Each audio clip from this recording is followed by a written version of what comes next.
Hi everyone and welcome to Fresh from My Garden. Water plants are grown in a lot of gardens these days, and water lily and lotus are the most popular of them all.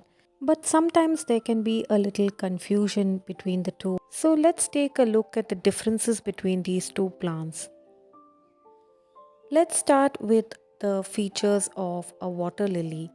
Water lilies are from the plant family Nymphea, and we can easily differentiate by just looking at the leaves.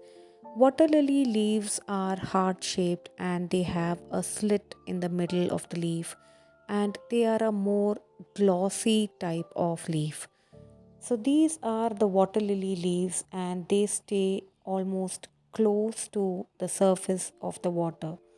And water lilies are also grown very close to the surface of the water, though they might have a stalk that rises slightly above water. Water lilies are smaller varieties of flowers and they come in a lot of different colors: white, yellow, pink, purple, blue, peach, and so many different shades. These many different colors are usually found only in water lilies since a lot of them come in hybrid varieties. We can also differentiate between a water lily and a lotus by looking at the petals and the shape of the flower, because water lilies are a more star shaped flower. Once the water lily blooms are spent, the bloom falls back into the container, and there are tiny seeds inside the spent blooms that grow into new saplings. Some varieties of water lilies also have new saplings that grow at the tip of the slit in the middle of the leaf. Another thing that we can see in water lilies are variegated leaves.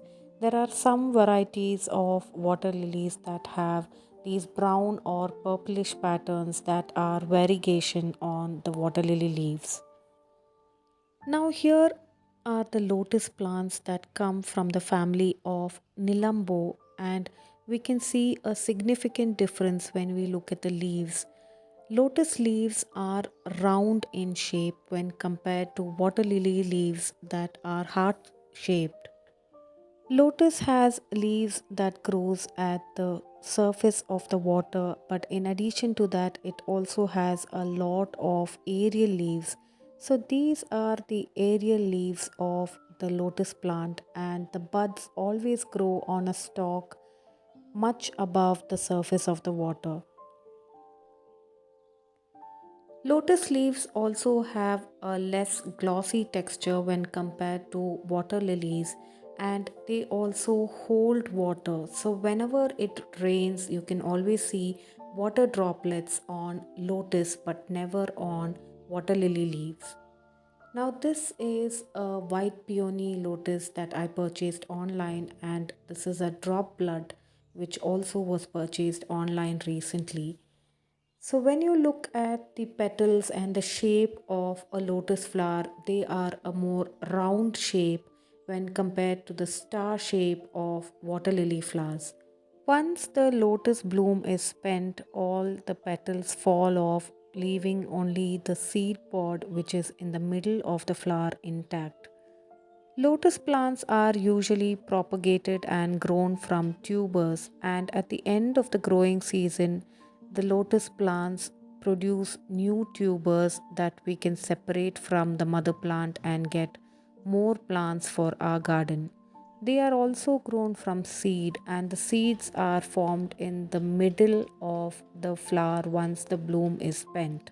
So, these are a few simple ways in which we can differentiate between water lily and lotus plants when we go to purchase them from the plant center or nursery. So, you can keep this in mind to pick the right plant that is suited for your garden. I hope you liked the tips that I shared in today's video and enjoyed a view of these beautiful flowers from our garden. Water lilies and lotus flowers are a joy to grow, and it's a must have in every garden, and they can also be easily grown in containers. Please do support us by subscribing to our channel and for more gardening related videos. Thanks for watching Fresh from my garden.